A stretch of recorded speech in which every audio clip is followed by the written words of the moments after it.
Martin Luther King Jr., a name that stands for hope, courage, and change. His journey from a young boy in Atlanta to a global icon of civil rights shaped the course of history.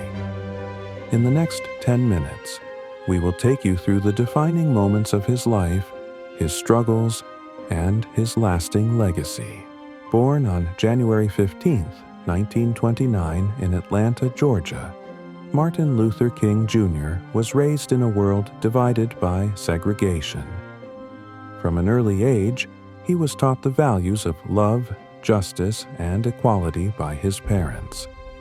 But he soon faced the harsh realities of racial discrimination. As I look back, I see not being able to go in stores and buy different things that I wanted to buy without a certain look, as if to say, why do you need that, or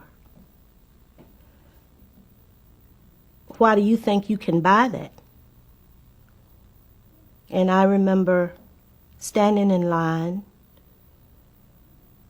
as I was about to catch the bus to leave town. And once again it was in cramped quarters where the sign said colored and another sign said white. And going to the lunch counter, again in separate quarters and tight quarters, and being served sandwiches, and other people could get full meals. And I remember being asked to move to the back of the bus on my way out of town and into town, and asking why, and being told that it's the law. And I remember seeing sad faces of people who wanted to say, I'm sorry, but were afraid. As a teenager, Martin faced the painful truth of racism when his childhood friend, a white boy, was no longer allowed to play with him. This moment planted the seeds of change in his heart. Determined to make a difference, Martin pursued higher education, eventually earning a doctorate in theology. Inspired by the teachings of Mahatma Gandhi, he chose the path of nonviolent resistance. His words carried power, and his actions inspired millions. In 1955, Rosa Parks refused to give up her seat on a bus, sparking the Montgomery bus boycott. Martin led this movement, proving that unity and peaceful protest could challenge injustice. There were some white people got on, and they took all the front seats and left one man standing. And when the driver saw this man standing up... White man? Yes, he was white. He didn't, the passenger didn't ask for the seat at all. He didn't say anything, but just found a place to stand. The driver noticed him standing, and that is when he told the four of us to let him have those seats. You weren't supposed to sit next to a white man? That was the rule then. So you did not get up? No, I didn't. Do you know why? Yes, because I didn't think I should have to get up. I had already paid my fare, and I'm sure he didn't pay any more than I did. And I didn't think that once we take a seat, even in under the segregation conditions, that we should be made to stand up. Are you bitter over it? No, I'm not. Why not at this time. I mean, we did have some white people who joined with you. Joined with us, and they suffered a great deal. And I felt that it was, in fact, Dr. Martin Luther King used to say himself that it was not a black and white issue, but it was right and wrong. Right. So you didn't hold it against collectively all white people? That's true. I did not. Feel, Rosa, that this movement has been a success? We have made many improvements from way back there when we had legally enforced racial segregation, but we still have many challenges to face, and we have many problems to solve. Do you have faith? Yes, I still have faith that it is possible. The success of the Montgomery bus boycott propelled Martin into the national spotlight. He helped form the Southern Christian Leadership Conference, advocating for peaceful protests across the country.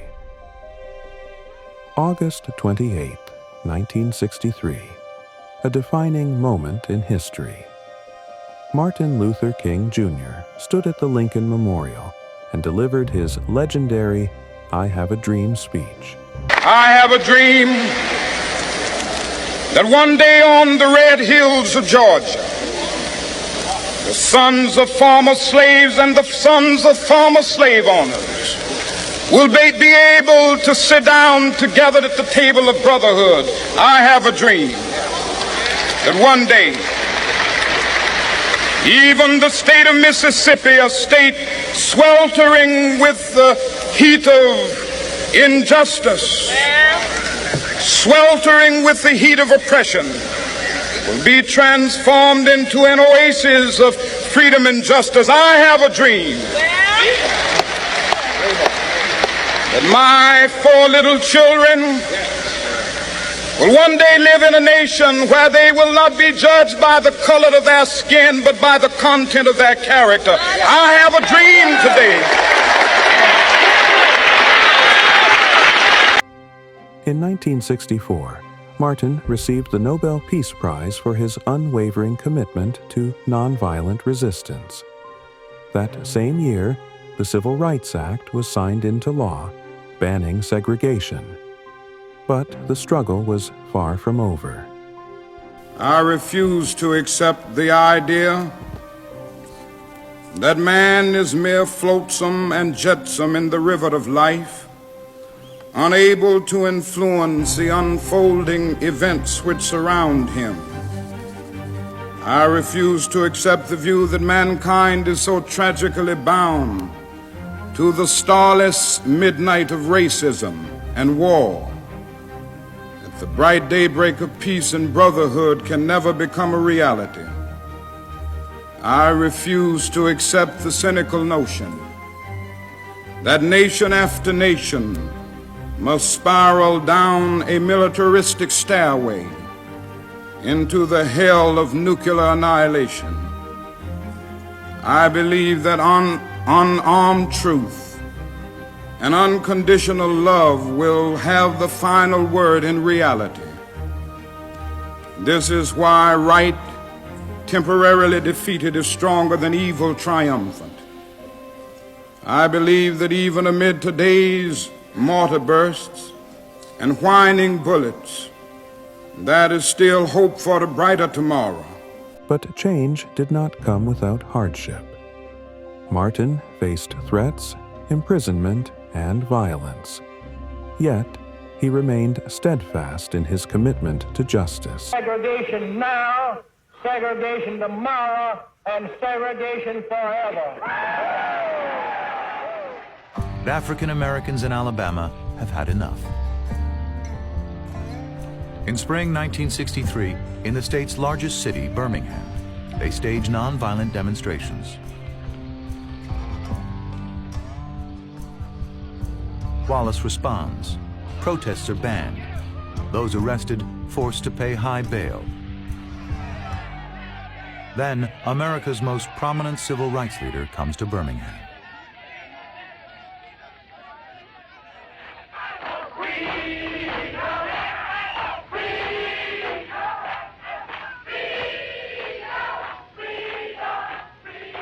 April 12th, Good Friday.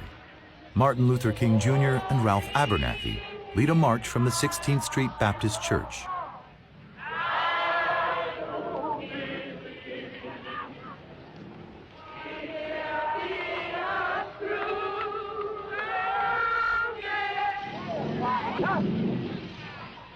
They are arrested.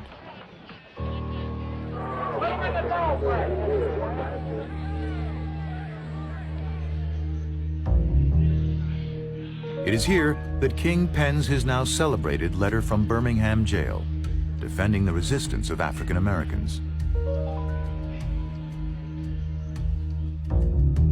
In solitary confinement, he writes, Injustice anywhere is a threat to justice everywhere. The letter becomes a touchstone for the civil rights movement. In the final years of his life, Martin turned his focus to economic justice and opposition to the Vietnam War. He continued to march, speak, and inspire. But dark clouds loomed ahead. All labor has dignity. But you're doing another thing. You are reminding not only Memphis, but you are reminding the nation that it is a crime for people to live in this rich nation and receive starvation wages. April 3rd, 1968. In Memphis, Martin delivered his final speech, almost as if he knew what was coming. The next day, he was assassinated. The world lost a leader, but his dream lived on. Martin Luther King Jr. once said, "The time is always right to do what is right." His words challenge us even today. It's up to us to continue the journey toward equality and justice. If you enjoyed this video and want to see more inspiring stories, don't forget to like, share, and subscribe to our channel. Thank you for watching, and we'll see you in the next video.